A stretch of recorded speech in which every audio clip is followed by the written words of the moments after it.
हाय guys, मैं Mukesh Shakla, assistant professor ABSD government Bangar PG college पाली।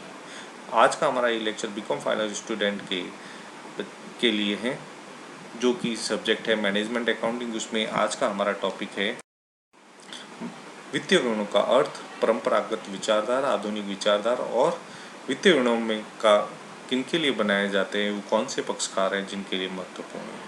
तो वित्तीय ऋणों का अर्थ क्या होता है? एक व्यवसाय के संचालन में वित्तीय और गैर वित्तीय सूचनाओं का प्रयोग किया जाता है। वित्तीय सूचनाएं प्रमुखतः फाइनेंशियल लेन देनों से संबंधित होती है जबकि गैर वित्तीय सूचनाएं मानवीय व्यवहार और व्यवसाय के विभिन्न गुणात्मक कुशलता से संबंधित होती है। लेखांकन प्रणाली में केवल हम सिर्फ फाइनेंशियल इंफॉर्मेशन को शामिल करते हैं और नॉन फाइनेंशियल इंफॉर्मेशन को छोड़ देते हैं। व्यवसाय से संबंधित महत्वपूर्ण वित्तीय सूचनाएं उपलब्ध कराई जाती हैं। इन सूचनाओं के आधार पर ही व्यवसाय से संबंधित विभिन्न पक्षकार, जो कि प्रबंधक, लेनदार, देनदार, सरकार, समाज आदि होते हैं, कंपनियां महत्वपूर्ण निर्णय ले सकती हैं। वित्तीय ऋणों में निहित सूचनाएं जो भी होती है विभिन्न कार्यों के संचालन, योजना बनाना, संगठन, समन्वय, निर्देशन और नियंत्रण के लिए सहायक होती हैं। वित्तीय ऋण किसी भी संस्था के लिए आंख का काम करती हैं। वित्तीय ऋणों के महत्व को स्पष्ट करते हुए विद्वान कैयोल ने लिखा है कि वित्तीय विवरण किसी भी उपक्रम की आंखें होती हैं। अतः वित्तीय विवरण तैयार करने के लिए हमें पूरी सावधानी बरतनी चाहिए। वित्तीय विवरणों के संबंध में दो प्रकार की विचारधाराएं चलती है, जिसमें परंपरागत विचारधारा और आधुनिक विचारधारा। परंपरागत विचारधारा के अनुसार, जिसमें वित्तीय ऋण एक संस्था के किसी भी प्रलेख को कहा जाता है जिसमें संस्था से संबंधित आवश्यक वित्तीय सूचनाओं का वर्णन किया गया हो। हार्वर्ड और अपटन के अनुसार, यद्यपि ऐसा औपचारिक विवरण जो मुद्रा में व्यक्त किया जा सकता हो वित्तीय ऋणों के नाम से जाना जाता है, लेकिन अधिकतर लेखांकन एवं व्यावसायिक लेखक इसका उपयोग केवल स्थिति विवरण और लाभ हानि विवरण के अर्थ नहीं करते हैं। अतः व्यवसाय में वित्तीय विवरण एक लेखा अवधि के अंत में तैयार किए जाते हैं तथा इसमें वित्तीय ऋणों से में स्थिति विवरण और लाभ हानि प्रमुख होते हैं।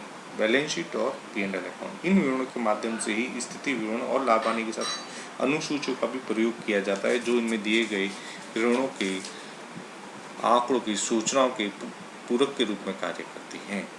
अतः परंपरागत विचारधारा के अनुसार वित्तीय ऋणों में बैलेंस शीट और P&L अकाउंट और इनसे संबंधित अनुसूचियों को ही सम्मिलित किया जाता है, जबकि उसकी दूसरी विचारधारा चलती है जिसे हम मॉडर्न कंसेप्ट कहते हैं। आधुनिक समय में लेखांकन की काफ़ी सारे शोध और रिसर्च वगैरह हुए हैं, काफ़ी डेवलपमेंट का कार्य हुआ, जिनमें कुछ दशकों में कंपनी आर्थिक चिट्ठे में बैलेंस शीट और P&L अकाउंट के साथ साथ cash flow, fund flow, human resource account, current cost account, मूल्य संवर्धन विवरण, social balance sheet, social P&L account, profitability statement आदि वगैरह का विवरण भी तैयार करती है। इसके अतिरिक्त विभिन्न वित्तीय विवरण भी विभिन्न क्षेत्रों के लिए अलग अलग तैयार किए जाते हैं।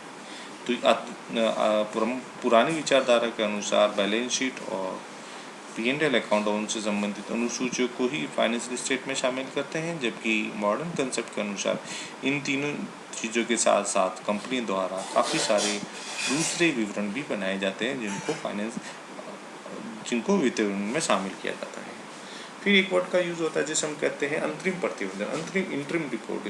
अंतिम प्रतिवेदन किसे कहते हैं? जब प्रबंधकों द्वारा साल के बीच में किसी प्रकार के कोई स्टेटमेंट तैयार करवाए जाते हैं जो कि तीन चार माह के अंतराल में होते हैं, उन्हें हम इंटरिम रिपोर्ट कहते हैं, क्योंकि वर्ष के अंत में न बना के वर्ष के अंत से कुछ समय पूर्व या बीच में बनाए जाते हैं, इसलिए हम इन्हें अंतरिम प्रतिवेदन भी कहते हैं। नेक्स्ट है वित्तीय विवरण पक्षकारों के लिए महत्व। वित्तीय विवरण का उपयोग विभिन्न अंशधार या विनियोक्ताओं, संस्थाओं आदि द्वारा किया जाता है। वित्तीय विवरण आधुनिक युग में बहुत ही महत्वपूर्ण प्रपत्र माने जाता है। इन विवरणों में विभिन्न व्यक्ति और संस्थाएं भिन्न भिन्न उद्देश्य अपना हित रखते हुए इनमें अपनी रुचि रखती हैं, जिनमें सबसे पहले है विनियोक्ता और इन्वेस्टर। विनियोक्ता के लिए वित्तीय विवरण का बहुत ही महत्व होता है। एक बार व्यावसायिक संस्था से संबंध स्थापित हो जाने के बाद इन्वेस्टर उनका जिनका लॉन्ग टर्म में रिलेशन हो जाता है, वे केवल शोधन क्षमता में ही रुचि नहीं रखते बल्कि संस्था की लाभार्जन शक्ति में भी रुचि रखते हैं। नेक्स्ट है शेयर होल्डर। विनियोक्ता अंशधारी वे हैं जो इन विवरणों की सहायता से यह ज्ञात कर सकते हैं कि विनियोजित पूंजी पर लाभांश किस दर से मिल सकता है और भविष्य में क्या लाभांश मिलते रहने की आवश्यकता है। वे फाइनेंशियल स्टेटमेंट के आधार पर न केवल वर्तमान स्थिति व लाभार्जन शक्ति की प्रगति के बारे में ज्ञान प्राप्त करते बल्कि पूंजी कैपिटल स्ट्रक्चर और भावी परिवर्तन व फ्यूचर प्रोजेक्ट क्या रहेंगे कंपनी के उसके बारे में भी जान सकते हैं। फॉर डिबेंचर होल्डर्स, यदि विनियोक्ता ऋण पत्रधारी हैं, डिबेंचर होल्डर है, तो उनका हित भी सीमित होता है। वे फाइनेंशियल स्टेटमेंट से ये जानना चाहेंगे उनके ऋणों के ऊपर ब्याज का भुगतान कंपनी कर पाएगी या नहीं कर पाएगी, या शोधन स्थिति आने पर ऋण पत्रों का भुगतान कर पाएगी या नहीं कर पाएगी। और मैनेजमेंट, प्रबंधक के लिए कंपनी के प्रबंधकों का कर्तव्य कंपनी को सुचारू रूप से चलाना, भविष्य की योजनाएं बनाना है। फाइनेंशियल स्टेटमेंट उन्हें ऐसा करने में सहायता प्रदान करते हैं और प्रबंधकों को अपनी सुचारू रूप से अपनी क्रिया को संपादित करने के लिए अनेक प्रकार की सूचनाओं की आवश्यकता होती है जो कि फाइनेंशियल स्टेटमेंट से ही मिलती है। बैंकों के लिए वित्तीय विवरणों का महत्व, फाइनेंशियल स्टेटमेंट की इंपॉर्टेंस बैंकिंग सेक्टर के लिए भी होती है। जो भी बैंकिंग कंपनियां होती हैं वह कंपनी में अपना ऋण देते समय ये विश्वास प्राप्त करना चाहते हैं कि कंपनी को दिया गया ऋण डूबेगा तो नहीं और नियत तिथि तक भुगतान में प्राप्त हो जाएगा या अथवा नहीं। अतः बैंक और अन्य वित्तीय संस्थाएं भी कंपनी की वित्तीय स्थिति, विशेषतः साख शोधन सप्ताह लाभार्जन शक्ति के संबंध में विश्लेषणात्मक सूचनाएं प्राप्त करती है। नेक्स्ट है व्यापारिक लेनदारों के लिए। फॉर क्रेडिटर्स, व्यापारिक लेनदार ऋणदाता के लिए भी वित्तीय फाइनेंशियल स्टेटमेंट महत्वपूर्ण होते हैं। व्यापारिक ऋण से तात्पर्य एक व्यापारी द्वारा दूसरे व्यापारी को उधार में जो माल क्रय किया जाता है स्थगित भुगतान की सुविधा प्रदान करना होता है। ये अल्प अवधि के ऋणदाता होता है। इनका उद्देश्य फाइनेंशियल स्टेटमेंट के आधार पर चालू संपत्ति और चालू दायित्वों का तुलना करना होता है।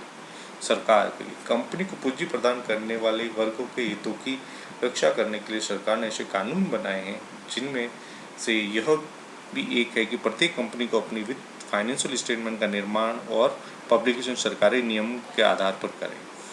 गवर्नमेंट फाइनेंशियल स्टेटमेंट से इसकी जांच कराती है और आजकल गवर्नमेंट इकोनॉमिक डेवलपमेंट में काफ़ी भागीदारी ले रही है जिसके लिए कंपनी के संबंध में अनेक सूचनाएं एकत्रित करनी पड़ती हैं।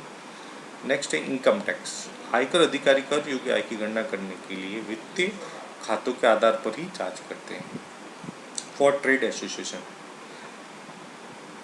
एक उद्योग विशेष के लिए अनेक उद्योगों के मालिकों द्वारा अपने सामूहिक हितों की रक्षा के लिए व्यापार परिषदें गठित की जाती है। ये परिषदें एसोसिएशन सदस्य फर्मों या कंपनियों के फाइनेंशियल स्टेटमेंट प्राप्त करके उनके विश्लेषण से उद्योग जगत की प्रगति के बारे में सूचनाएं प्राप्त करती है और उनकी प्रवृत्ति का अध्ययन करती है। स्टॉक एक्सचेंज के लिए स्कंद विपणी केंद्रों पर स्टॉक एक्सचेंज पर लिस्टेड कंपनियों के शेयर और डिबेंचरों का क्रय विक्रय होता है। सूचीकरण के नियमों के अंतर्गत कंपनी को अपने फाइनेंशियल स्टेटमेंट स्टॉक एक्सचेंज को भेजने होते हैं जो उनका विश्लेषण करके आवश्यक सूचनाएं अपने प्रकाशनों में प्रकाशित करते हैं।